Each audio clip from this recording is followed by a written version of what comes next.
سے پہلے تو میں U S A embassy Pakistan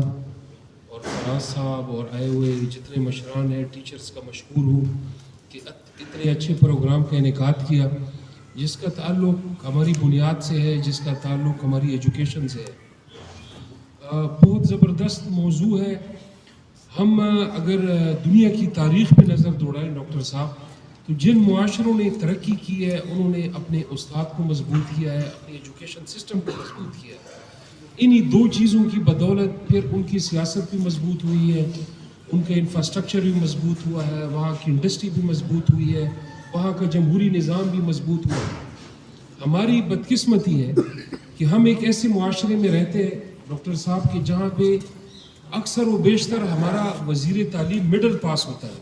تو آپ اس سے پھر کیا توقع کریں گے کہ وہ تعلیم کے لیے یا اساتذہ کے لیے کیا پالیسیاں بنائیں گے؟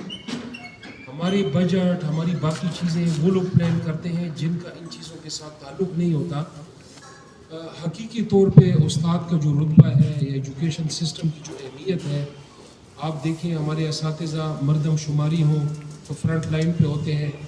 پولیو کے ڈراپس ہوں تو فرنٹ لائن پہ ہوتے ہیں، اپنی جانوں کے نذرانے پیش کرتے ہیں۔ کہیں پہ سیلاب وغیرہ متاثرین آ جائیں، دوسری کوئی قومی پالیسی بنتی ہے جس کا تعلق عوام کے ساتھ ہو، تو یہی اساتذہ اپنے بچوں کو، اپنی چھٹیوں کو، اپنے آرام کو، اپنی جان کو خطرے میں ڈال کے فرنٹ لائن پہ اس ملک کا مقدمہ لڑ رہے ہوتے ہیں۔ لیکن بدلے میں ہم کیا دیتے ہیں؟ سب سے کم تنخواہ، ان کے لیے ہیلتھ کی کوئی فیسلٹیز نہیں ہے، ان کے لیے پینشن کا بہت کمزور نظام ہے، ان کی بچوں کے آگے تعلیمی سلسلے کے لیے کوئی سپورٹ نہیں ہے۔ حالانکہ وفاقی بجٹ میں میرا ایک عاجزانہ شاید تجزیہ ہوگا کہ سب سے زیادہ بجٹ تعلیم پہ رکھنا چاہیے۔ کیوں؟ کہ اگر میں اپنے گھر میں، اپنے خاندان میں، اپنے محلے میں، اپنے گاؤں میں ایک ایسے انسان کو، ایک ایسے نوجوان کو میں ایک اخلاقی لحاظ سے، کردار کے لحاظ سے، تعلیم کے لحاظ سے اگر میں تیار کروں گا تو وہ اس پوری گاؤں کی تقدیر بدلنے کے لیے ایک ہی نوجوان کافی ہے۔ دنیا میں ہم ارب پتی اشخاص کی فہرست دیکھتے ہیں، دنیا پہ ہم دیکھتے ہیں کہ کامیاب صنعت کاروں کی فہرست دیکھتے ہیں، تو ایک ہی آدمی ہوتا ہے کہ جو اس سوچ کو لے کے آگے بڑھتا ہے اور پھر وہ معاشرے میں ہزاروں کے قریب روزگار کا بھی ذریعہ بنتا ہے اور ملکوں کے چلانے کا بھی ذریعہ بنتا ہے، ٹیکنالوجی میں بھی جدت لاتا ہے۔ دیکھیں، تعلیمی اداروں کا مضبوط ہونا، تعلیمی نصاب کا ماڈرن ہونا،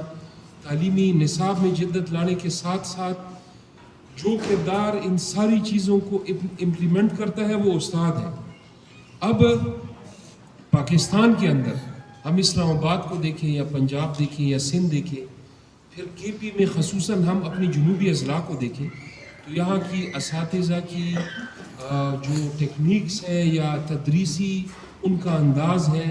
ان میں جدت لانا وقت کی ضرورت ہے اور انتہائی ضرورت ہے۔ جب میں اپنے ایک استاد کو،